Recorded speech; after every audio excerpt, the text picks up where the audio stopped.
nalingi nanga mot d'espace pona banda ko naviguer. Très heureux, chers internautes, de vous avoir encore trop.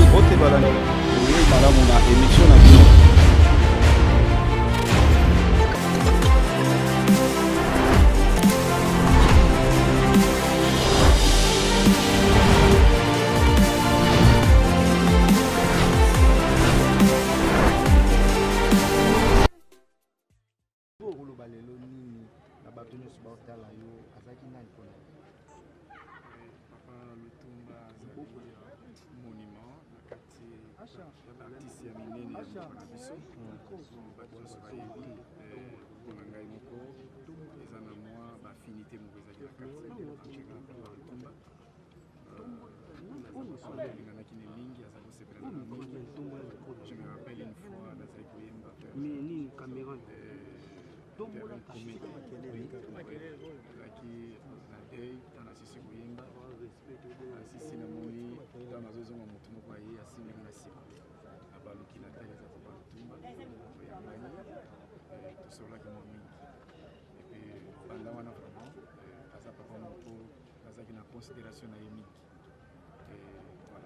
Est-ce que parmi ma chanson Papa Lutumba yemba yoza musicien bando yoka bandi monene par rapport ya ba musubalo ba musicien ba yemba ka petit ba musicien ba yemba ka par rapport à la chanson Papa Lutumba les artistes musiciens Papa Lutumba c'est un moraliste Azam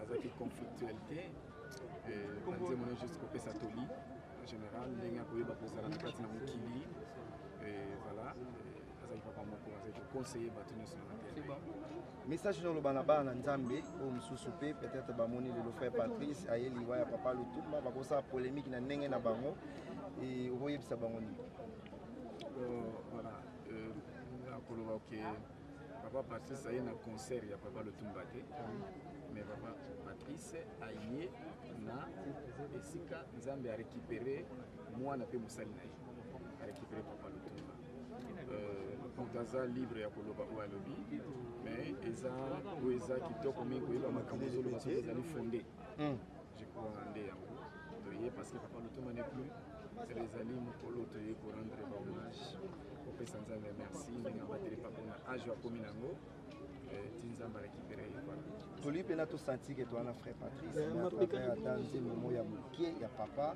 et puis olela pena bandeko mosusu bazolela frère Patrice na kanisi toza na programme toza retenir na liste oyo ya bato bayemba dimanche na kanisi batianga mpona dimanche je pense dimanche oyo nyonso bali kolanda tan toyemba ezala nsima direct toyemba dimanche na bali de pembe ça kozala bien mingi. Merci beaucoup papa. Héritage oyo atiki eza incomparable donc mpona nga eza lokola musée ya musique congolaise eza lokola bibliothèque ya musique africaine. Bravo l'artiste, coup de chapeau pour le Moussala Sali et Tika la toujours bravo la scène de. Est-ce que la musique n'est pas président, moi, côté rapport à Papa Lutumba? Bien sûr, on a bien gardé l'université là. Depuis la condamnation du projet pour Manzembo, il faut s'inspirer à Papa Lutumba. Et puis ça va se connaître, l'étage sous la carrière, qui va pas commencer à genre la chanson.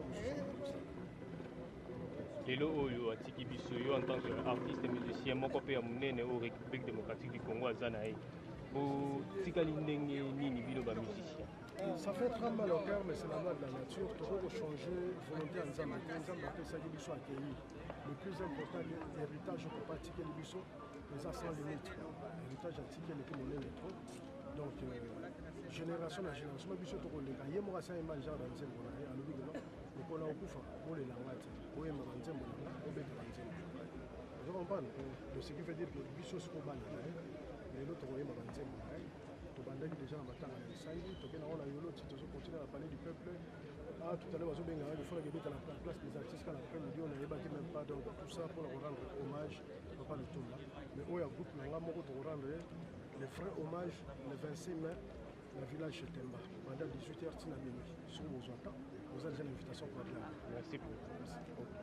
Nalingi nanga mot d'espace pona banda ko naviguer. Très heureux, chers internautes, de vous avoir encore trop. Ote balana. Oui, madame, on a émission